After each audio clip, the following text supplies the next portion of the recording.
ओम नमो भगवते वासुदेवाय। आप सभी का हमारे YouTube चैनल पर हार्दिक स्वागत है। आज सुने उत्पन्ना एकादशी व्रत की पौराणिक कथा। सतयुग में मूल नाम का दैत्य उत्पन्न हुआ। वह बड़ा बलवान और भयानक था।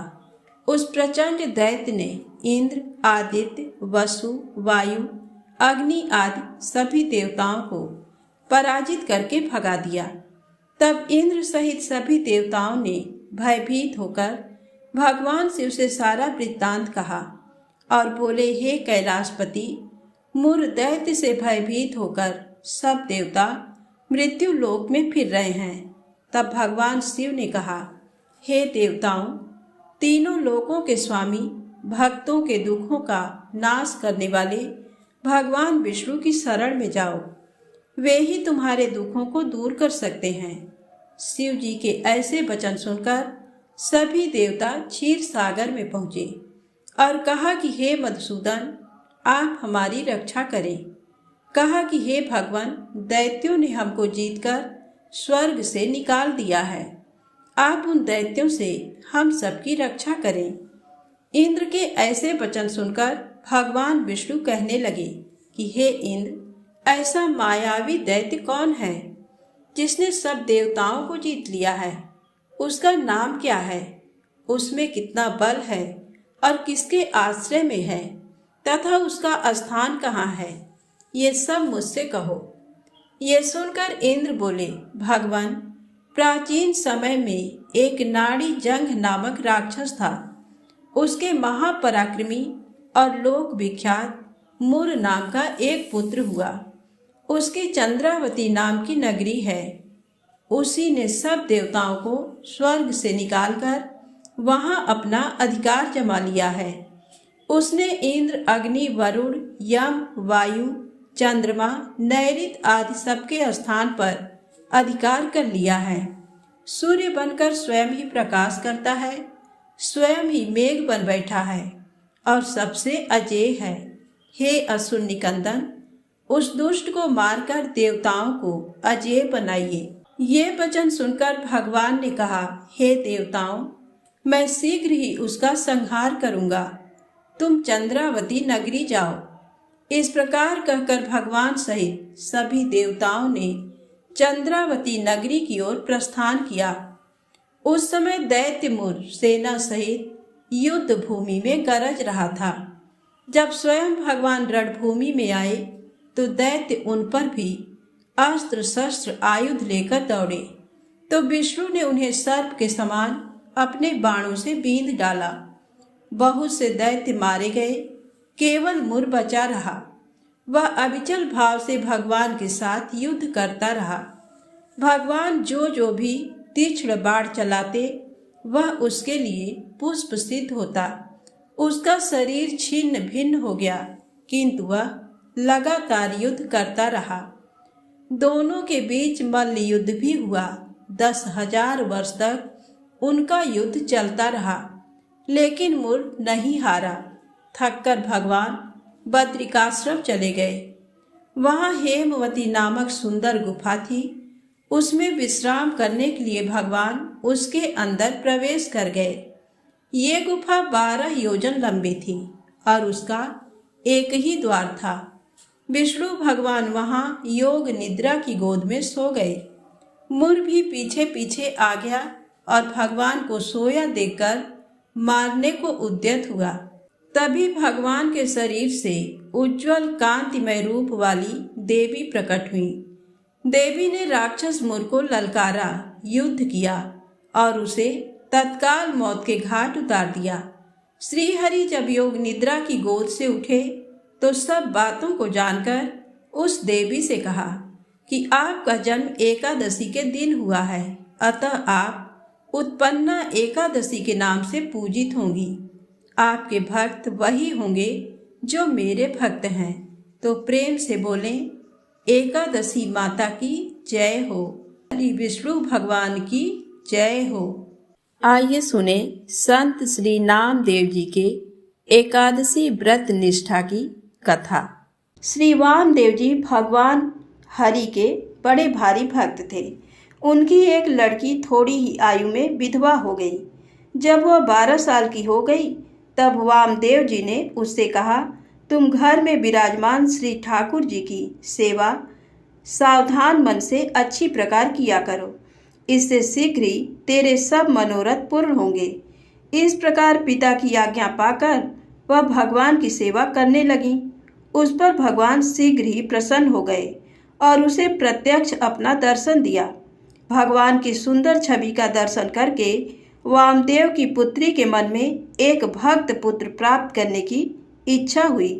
भगवान के आशीर्वाद से उसको गर्भ हो गया। उसके गर्भ की चर्चा स्थान स्थान पर चलने लगी। चलते चलते ये बात वामदेव जी के कान में पड़ी। तब उन्होंने लड़की से पूछा और उसका उत्तर सुनकर ये निश्चय किया कि भगवान ने ही पुत्री को अपनाया है। समय पूर्ण होने पर बालक का जन्म हुआ और वामदेव जी ने उसका नाम नामदेव रखा। पुत्र जन्म के उत्सव में ब्राह्मणों और निर्धनों को जी भरकर अपनी संपत्ति उन्होंने लुटाई। बालक नामदेव दिन प्रतिदिन बढ़ने लगा। उसके ऊपर कुछ और ही अलौकिक रंग चढ़ने लगा। उसके अंग अंग में भगवत भक्ति के भाव व्याप्त हो गए। अत्यंत सुंदर, सबको सुख देने वाला उसका दिव्य स्वरूप प्रकट हुआ। श्री नामदेव जी बचपन में खिलौनों में खेलते थे। खेलते ही खेलते भगवान की सेवा पूजा करते थे। वे किसी काष्ठ या पाषाण की मूर्ति बना लेते और फिर उसे बड़े प्रेम से वस्त्र पहनाते, भोग लगाते, घंटा बजाते तथा नेत्र बंद करके मन में अच्छी तरह भगवान का ध्यान करते। वे जैसे जैसे इन कार्यों को करते थे वैसे वैसे वे अत्यंत सुख पाते थे। प्रेम बस उनके नेत्रों में जल भर जाता। नामदेव जी अपने नाना वामदेव जी से बार बार कहते कि भगवान की सेवा मुझे दे दीजिए, सेवा मुझे बहुत प्यारी लगती है। इस प्रकार नामदेव जी ने बार बार कहा। कुछ समय बाद वामदेव जी ने नामदेव से कहा कि मैं एक गांव को जाऊंगा और 3 दिन में लौट आऊंगा। तब तक तुम भगवान की सेवा करना और भगवान को दूध पिलाना, स्वयं मत पी जाना। यदि अच्छी प्रकार से 3 दिन सेवा करोगे तो तुम्हें ही सेवा सौंप दी जाएगी। श्री नामदेव जी के हृदय में सेवा प्राप्त करने की लालसा बढ़ी। वे नाना जी से बार बार पूछते कि आप अभी गए नहीं। एक दिन नाना जी के बाहर गांव जाने का समय आ गया। वे चले गए। नामदेव जी ने अच्छी तरह देखभाल कर कड़ाही में 2 सेर दूध डाला और मन में निश्चय किया कि दूध को औटाकर अति उत्तम बनाऊं, जिससे प्रसन्न होकर प्रभु पी लें। श्री नामदेव जी के हृदय में प्रेम की बड़ी भारी उमंग थी। उन्हें चिंता भी थी कि सेवा में कोई त्रुटि न हो जाए। बालक नामदेव जी दूध औटाकर उसे एक सुंदर कटोरे में भरकर भगवान के समीप ले आए। दूध में इलायची और मिश्री मिलाई। दूध पिलाने की आशा से पर्दा तक कर दिया। कुछ देर प्रेम की लंबी श्वासें भरते रहे। फिर पर्दा हटाकर देखा तो दूध भरा कटोरा ज्यों का त्यों रखा था। इससे इनके मन में बड़ी निराशा हुई और भगवान से प्रार्थना करने लगे कि प्रभु आप दूध पीकर तृप्त हो जाएं। श्री नामदेव जी भगवान को दूध भोग लगाते और ये देखते कि भगवान ने दूध नहीं पिया है। इस प्रकार 2 दिन बीत गए। स्वयं भी उन्होंने अन्न जल आदि कुछ भी ग्रहण नहीं किया और इस बात को अपने मन में ही छिपा कर रखा। माता जी को भी नहीं बताया और भूखे प्यासे ही रात को सो गए, पर चिंता के कारण निद्रा नहीं आई। तीसरे दिन का सवेरा हुआ। फिर उसी प्रकार सावधानी से दूध को औटाया, इलायची मिश्री मिलाई और आज प्रभु अवश्य ही दूध पी लेंगे। इस भाव से मन को मजबूत करके भगवान के सामने दूध रखा और कहा, प्रभु नाना जी दूध पिलाने को कह गए थे, आप दूध को पीजिए तभी मैं प्रसन्न होऊंगा। इतने पर भी जब भगवान ने दूध नहीं पिया तब श्री नामदेव जी बोले, मैं बारंबार आपसे दूध की विनती करता हूँ परंतु आप दूध नहीं पीते हैं। कल प्रातःकाल नाना जी आ जाएंगे और वे हम पर रुष्ट होंगे, फिर कभी सेवा मुझे नहीं देंगे। इसलिए ऐसे जीने से तो मरना ही अच्छा है। ऐसा कहकर छुरी निकाली और भगवान को दिखाकर अपना गला काटने के लिए गले पर छुरी चलाना ही चाहते थे कि भगवान ने हाथ पकड़ लिया और कहा कि अरे ऐसा मत करो, मैं अभी दूध पीता हूँ। ये कहकर भगवान दूध पीने लगे। श्री नामदेव जी ने देखा कि वे तो सब दूध पी जाएंगे, तब बोले कि थोड़ा सा प्रसाद मेरे लिए भी रहने दीजिएगा, क्योंकि नाना जी के भोग लगाने पर मैं सदा दूध प्रसाद पीता था। चौथे दिन वामदेव जी गांव से लौट कर आए और नामदेव जी से अच्छी प्रकार सेवा की या नहीं ये पूछा, तो उन्होंने अत्यंत प्रेम रंग में भरकर दुग्धपान लीला का सारा वर्णन किया। ये सुनकर वामदेव जी ने कहा कि मेरे सामने फिर पिलाओ, तब हम जाने। तब श्री नामदेव जी ने उसी प्रकार दूध तैयार करके भगवान के सामने रखा, पर भगवान ने नहीं पिया। तब अड़ गए। उसी प्रकार छुरी निकालकर गला काटने को तैयार हो गए कि कल पीकर आज नाना जी के सामने मुझे झूठा बनाना चाहते हो, आपको दूध पीना ही पड़ेगा। बालक के प्रेम हट से प्रसन्न होकर भगवान ने वामदेव जी के देखते देखते दूध पिया और प्रसाद नामदेव जी को पिलाया। वामदेव जी ने सोचा कि मैंने जीवन भर सेवा की, पर दर्शन नहीं हुए। आज बालक के प्रभाव से दर्शन हुए। इस प्रसंग के द्वारा भगवान ने ये दिखला दिया कि मैं भक्त के बस में होकर उनके प्रेम के कारण अर्पित भोग को ग्रहण करता हूँ।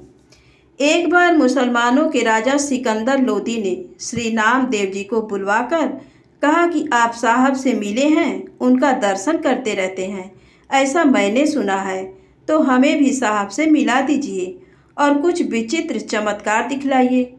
तब श्री नामदेव जी ने कहा कि यदि हम में कोई शक्ति या चमत्कार होता तो फिर खाने के लिए दिन भर धंधा ही क्यों करते। किसी प्रकार दिन भर धंधा सिलाई छपाई करने से जो भी कुछ मिल जाता है उसे संतों के साथ बांटकर खाता हूँ। उन्हीं संतों की सेवा के प्रताप से लोग मुझे भक्त कहते हैं और दूर दूर तक मेरा नाम फैल गया है। तभी आपने भी हमें यहाँ अपने दरबार में बुलाया है। ये सुनकर बादशाह ने कहा, आप इस मरी हुई गाय को जीवित कर दीजिए और अपने घर को जाइए, नहीं तो कारागार में रहना पड़ेगा, क्योंकि तुम झूठे भगत बनकर लोगों को ठगते हो। तब उन्होंने सहज स्वभाव से एक प्रार्थना का पद गाकर गाय को जीवित कर दिया और प्रभु कृपा का अनुभव करके सुखी हुए। ये देखकर बादशाह अति प्रसन्न हुआ और श्री नामदेव जी के चरणों में पड़ गया। ये विचित्र चमत्कार देखकर बादशाह ने श्री नामदेव जी से कहा कि आप कृपा करके कोई देश या गांव ले लीजिए, जिससे मेरा भी कुछ नाम हो जाए। तब उन्होंने उत्तर दिया कि हमें कुछ भी नहीं चाहिए। फिर बादशाह ने एक मणि जड़ित सैया उनको दी। श्री नामदेव जी उसे अपने सिर पर रखकर चलने लगे। तब उसने कहा कि 10-20 आदमी मैं आपके साथ भेजता हूँ, वे इस पलंग को ले जाएंगे और आपके निवास स्थान तक पहुँचा देंगे। आपने बिल्कुल मना कर दिया और कहा कि ये भगवान के शयन का पलंग है, मैं उनका सेवक हूँ, अतः मुझे ही अपने सिर पर रखकर ले जाना चाहिए। फिर भी बादशाह ने कुछ रक्षक भेजे। फिर आगे जाकर उन्होंने विचारा कि ये मूल्यवान वस्तु है, इससे अनेक संकट आ सकते हैं, भजन में बाधा हो सकती है। इस कारण मार्ग में श्री यमुना नदी के अथाह जल में उस पलंग को डाल दिया। राजा को इसकी सूचना मिली तो वह चौंक कर आश्चर्य में पड़ गया। सिपाहियों से कहा उन्हें शीघ्र बुला कर लाओ। श्री नामदेव जी फिर आए और बोले कि अब क्यों बुलाया। तब बादशाह ने कहा कि जो पलंग मैंने आपको दे दिया है, जरा उसे यहाँ लाकर कारीगरों को दिखा दीजिए, उसी प्रकार का नया दूसरा बनवाना है। तब श्री नामदेव जी बादशाह को लेकर नदी पर आए और जल में प्रवेश करके अनेक पलंग वैसे और उससे भी मूल्यवान निकाल कर डाल दिए और बादशाह से बोले, आप अपना पलंग पहचान लो। ये देखकर उसकी सुधि बुद्धि जाती रही। श्री नामदेव जी की करामात देखकर बादशाह भयबश उनके चरणों में आ गिरा और प्रार्थना करने लगा कि मुझे ईश्वर के दंड से बचा लीजिए। श्री नामदेव जी ने कहा, यदि क्षमा चाहते हो तो एक बात करो कि पुनः इस प्रकार कभी किसी साधु को दुख मत देना। इसे बादशाह ने स्वीकार कर लिया। फिर उन्होंने कहा कि फिर अब कभी मुझे मत बुलाना। ऐसा कहकर श्री नामदेव जी वहाँ से चल दिए। उनकी इच्छा हुई कि पहले पंढरीनाथ जी के मंदिर में चलूं, प्रभु के नाम गुण कीर्तन का नित्य नेम पूरा कर लूं। मंदिर पर गए तो द्वार पर बहुत भीड़ भाड़ दिखाई पड़ी। जूतों की चोरी की शंका से शायद मन एकाग्र न हो, इसलिए कपड़े में लपेटकर जूतों को कमर में बांध लिया।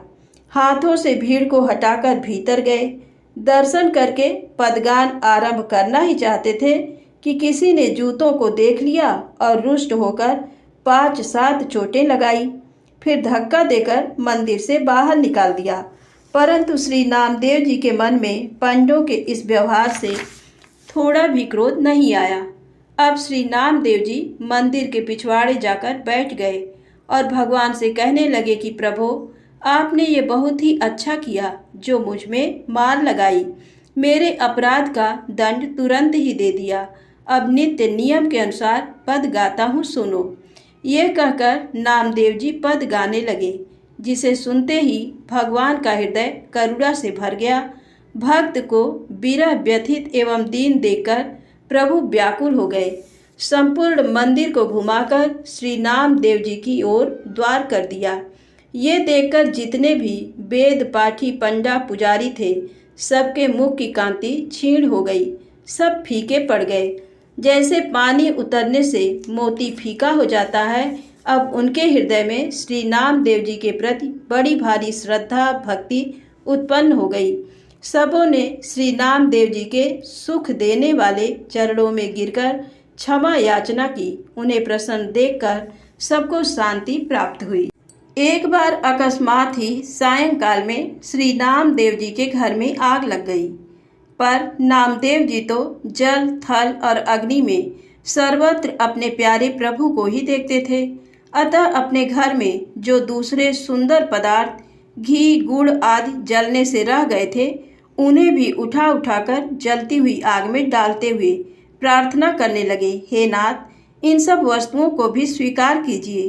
भक्त की ऐसी सुंदर भावना देखकर भगवान ने प्रकट होकर दर्शन दिया और हंसकर बोले कि अत्यंत कोमल मुझ श्याम सुंदर को तीक्ष्ण असह्य अग्नि की ज्वाला में भी देखते हो। श्री नामदेव जी ने कहा, प्रभु, ये आपका भवन है, आपके अतिरिक्त दूसरा कौन यहाँ आ सकता है। ये सुनकर प्रसन्न होकर प्रभु अंतर्धान हो गए। अग्नि शीतल हो गई। एक बार की बात है, पंढरपुर में एक बहुत बड़ा धनी सेठ रहता था। उसके यहाँ तुलादान का उत्सव हुआ। उसने अपने को सोने से तौलकर नगर के सभी लोगों को सोना दिया। सेठ ने लोगों से पूछा कि कोई रह तो नहीं गया। तब लोगों ने कहा, श्री नामदेव जी भगवान के बड़े प्रेमी संत हैं, वे रह गए हैं। सेठ ने कहा, उन्हें बुला कर लाओ। सेठ के नौकर मुनीम बुलाने गए।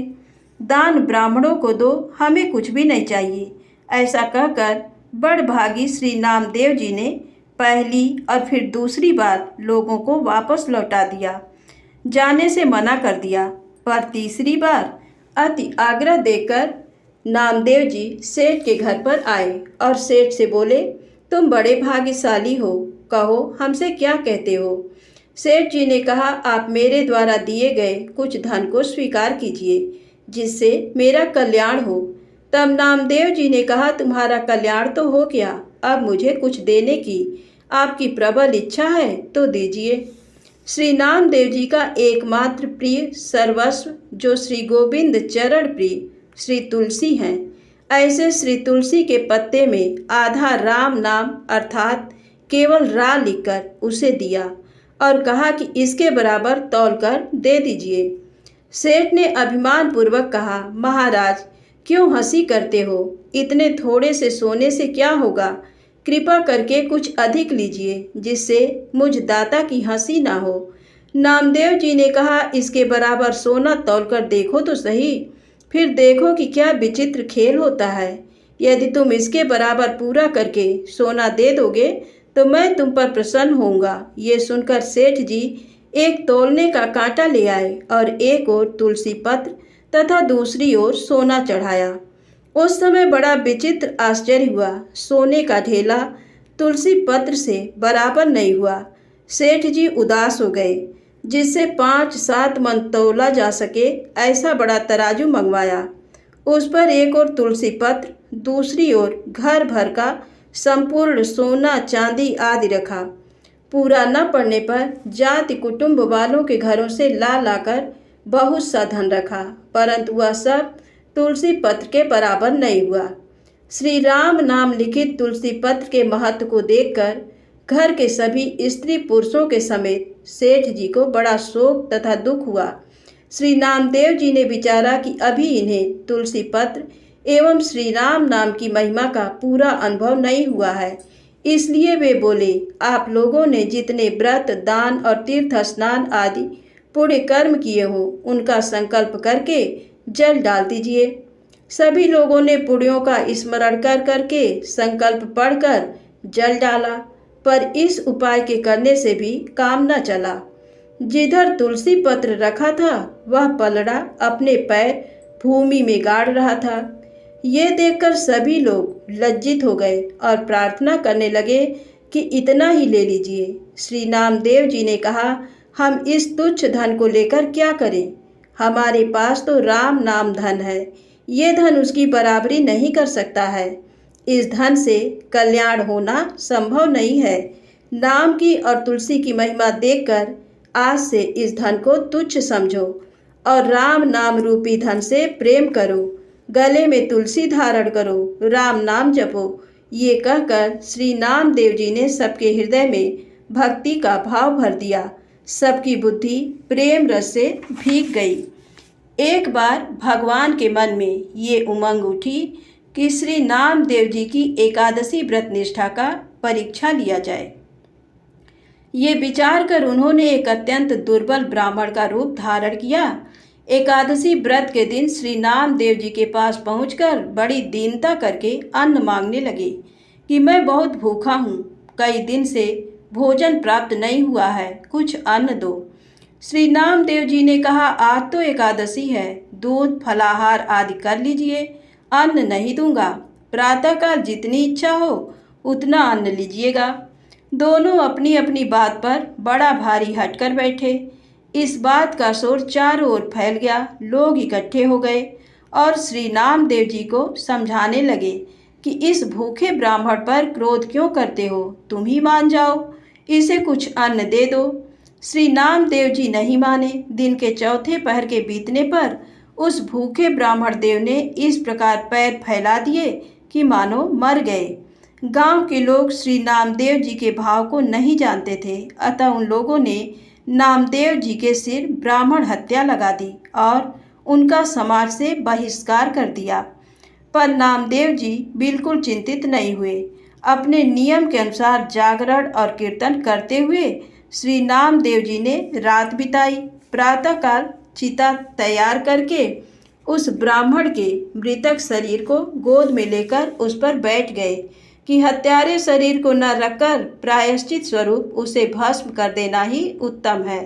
उसी समय भगवान प्रकट हो गए और मुस्कुराकर कहने लगे कि मैंने तो तुम्हारी परीक्षा ली थी, तुम्हारी एकादशी व्रत की सच्ची निष्ठा मैंने देख ली, वह मेरे मन को बहुत ही प्यारी लगी, मुझे बड़ा सुख हुआ। इस प्रकार दर्शन देकर भगवान अंतर्धान हो गए। लोगों ने जब ये लीला देखी तो श्री नामदेव जी के चरणों में आकर गिरे और प्रीतिमय चरित्र देखकर सभी भक्त हो गए।